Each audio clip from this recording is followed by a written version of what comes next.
आदाब दोस्तों, इज़राइल और फ़लस्तीन के दरमियान जो चल रहा है, इसमें इंटरनेशनल मीडिया और नेशनल मीडिया में भी, हिंदुस्तान की मीडिया भी जिस चीज़ को इज़राइल बनाम फ़लस्तीन बताया जा रहा है, दरअसल वो इज़राइल का जुल्म है फ़लस्तीन पर। इस बात को समझने की बहुत ज़्यादा ज़रूरत है। देखिए, इज़राइल पहले कोई कंट्री थी नहीं। इज़राइल को 14 के फ़लस्तीन थी। ये बहुत क़दीम दास्तान है फ़लस्तीन की। अगर आप देखेंगे, फ़लस्तीन जो है, मस्जिद अक़सा का जो वाक़या है, अगर आप देखेंगे तो इसके ताल्लुक़ से आपको इस्लामिक नॉलेज में अगर आप जाएंगे, हिस्ट्री में अगर आप जाएंगे, तो बहुत सारी इसके ताल्लुक़ से आपको बातें मिलेगी। सैयदना उमर बिन ख़त्ताब रज़ियल्लाहु ताला अन्हु ने इसे फ़तेह किया। बाद सुल्तान सलाहुद्दीन अय्यूबी रहमतुल्लाह अलैह ने इसे फ़तेह किया। उस वक्त भी सलेबियों के हाथ में मस्जिद अक़सा थी और वहाँ के मुसलमानों पर बहुत ज़्यादा जुल्म और ज़्यादतियाँ की जाती थी। दोस्तों, उसके बाद से लेकर के फ़लस्तीन में सुल्तान सलाहुद्दीन अय्यूबी की जब हुकूमत आई, सुल्तान सलाहुद्दीन अय्यूबी रहमतुल्लाह अलैह ने ऐलान किया कि मस्जिद अक़सा और फ़लस्तीन में तमाम रहने वाले जो यहूद और नसारा हैं, वो अपने अपने मज़हब को फॉलो ज़रूर कर सकते हैं। किसी पर किसी किस्म का जुल्म नहीं किया जाएगा, ज़्यादती नहीं की जाएगी। आप अपने मज़हब को ठीक तरह से फ़ॉलो कर सकते हैं। इस तरह के कई अहकामात जारी किए और ये पैगाम दिया कि हमें मोहब्बत और खुलूस के साथ रहना है। लेकिन वहीं पर अगर आप देखेंगे, फ़लस्तीन पर जुल्म और ज़्यादती करके इसराइल, यहूद व नसारा भी इन्हें ज़ियोनिस्ट जो होते हैं, ज़ियोनिस्ट को अपने से अलग करके बताते हैं। क्योंकि अगर आप देखेंगे, ज़ियोनिज़म जो है, यहूद व नसारा भी इसे नहीं मानते। अब जो मौजूदा जो हुकूमत है इज़राइल की, वो ज़ियोनिस्ट है और इस कदर का वहाँ पर जुल्म और ज़्यादती की जा रही है। आप याद रखेंगे, गुज़िश्ता जो 7-8 दिन 9 दिन से जो चल रहा है, जुम्मतुल विदा के रोज़ ये शुरू हुआ जब लोग इफ्तार कर रहे थे मुसलमान वहाँ के। तब जो वहाँ के जूविश सेटलर्स हैं, जो फ़लस्तीनियों के मकानात पर कब्ज़ा कर रहे हैं, गैर मजाजी कब्ज़े जो कर रहे हैं, वो उन पर हमला करते हैं। उसके बाद ये तमाम झगड़ा शुरू हो जाता है और फ़लस्तीनियों पर इज़राइल के जो सोल्जर्स हैं वो हमला करते हैं, कईयों को ज़ख्मी कर देते हैं। मस्जिद अक़सा में तक बम गिराए गए। उसके बाद वहाँ पर गोलियाँ चली, बहुत ज़्यादा जुल्म और ज़्यादतियाँ की गई। लेकिन मैं एक चीज़ आप तमाम को बताना चाहूँगा कि अगर आप चैट देखेंगे नेशनल और इंटरनेशनल मीडिया का, तो इन तमाम ने फ़लस्तीन और इज़राइल के मसले में ऐसा बताया है कि इन दोनों के दरमियान क्लैश चल रहा है, जबकि ये बिल्कुल गलत है। इज़राइल जो कर रहा है वो टेररिज़म है, इज़राइल जो कर रहा है वो आतंकवाद है। फ़लस्तीन एक मज़लूम मुल्क है जिसके पास कोई उनका हक़ नहीं बचा है। अगर आप देखेंगे, फ़लस्तीनियों के पास, उनके पास ना लड़ाई के लिए कुछ है, ना पलटवार करने के लिए कुछ। उसके बावजूद भी नेशनल और इंटरनेशनल मीडिया ने इसे क्लैश करार दिया। अब उसके बाद से इज़राइल के जो अंदरूनी मामलात है, उसमें भी बहुत ज़्यादा तब्दीलियाँ आ गई और हमास ने फिर इज़राइल पर हमला किया।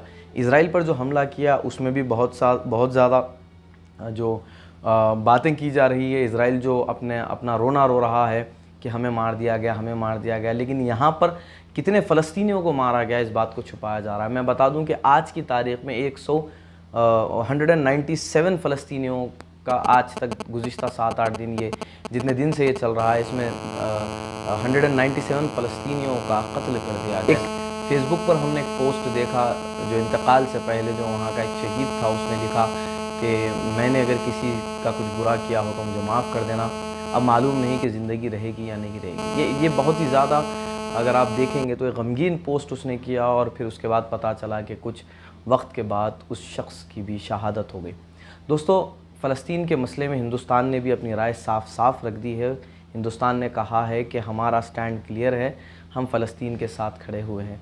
लेकिन वहीं पर इंडिया में कुछ ऐसी गोदी मीडिया के चैनल्स भी हैं जो इज़राइल के सपोर्ट में खड़े रहने की बात कर रहे हैं, जबकि हिंदुस्तान गवर्नमेंट जो इंडियन गवर्नमेंट, वो ख़ुद फ़लस्तीन के साथ खड़ी रहती है। और ये अब तक का कोई स्टैंड नहीं है। जवाहरलाल नेहरू से लेकर के अटल बिहारी वाजपेयी, मनमोहन सिंह तक भी यही स्टैंड था। और अब नरेंद्र मोदी की सरकार ने भी साफ़ तौर पर, जो इंडियन एम्बेसडर है, उन्होंने साफ़ तौर पर बताया कि हमारा स्टैंड क्लियर है और हम फ़लस्तीन के हक़ में खड़े हुए हैं।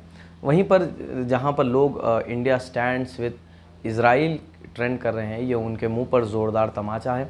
फ़लस्तीनियों के साथ जो हो रहा है वो बहुत जुल्म और ज़्यादती है।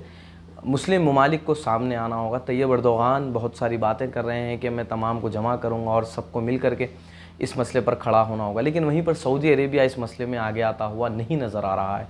सऊदी अरेबिया के जो हुक्मरान हैं वो अभी तक इस मसले में कुछ साफ अल्फाजों में बयान नहीं कर पाए हैं। पर तुर्की ने भी कहा कि हम फ़लस्तीन के साथ ज़रूर खड़ेंगे, लेकिन सऊदी अरेबिया का इसमें मुदाखलत करना बहुत ज़्यादा ज़रूरी भी माना जा रहा है।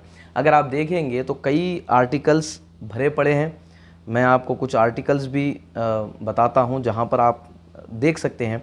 जैसा कि मैंने अभी आपसे कहा कि इज़राइल के अंदरूनी जो मामलात हैं वो ख़ुद संभलते नहीं जा रहे हैं। इज़राइल की कुल आबादी दोस्तों 80 लाख है और वहाँ पर रहने वाले जो इज़राइल में जो लोग हैं उसमें से तो 20 लाख मुसलमान हैं और कुछ ईसाई भी हैं। इज़राइल जब मुल्क बनाया गया था तो वहाँ के जो फ़लस्तीनी बाशिंदे थे, क्योंकि अब इज़राइल मुल्क बन गया था तो वो भी वहीं के जो मकामी बन गए थे, वहीं के सिटीज़न बन गए थे, तो 20 लाख तो मुसलमान हैं। उसके बाद वहाँ पर ईसाई हैं और उसके साथ साथ यहूद व नसारा में भी, यानी यहूदियों में भी, ज्यूइश में भी जो है कुछ ऐसे लोग हैं जो बिल्कुल ज़ियोनिज़म के ख़िलाफ़ हैं और इज़राइली हुकूमत के बिल्कुल ख़िलाफ़ हैं। हमास भी अपना स्टैंड क्लियर कर रहा है कि इज़राइल ये जो कर रहा है इसके पीछे इसी का हाथ है। और इज़राइल आपको अच्छे से मालूम होगा ये अपना रोना रोता है, लेकिन जितने लोगों को वो मार रहा है वो आतंकवाद से बिल्कुल भी कम नहीं है।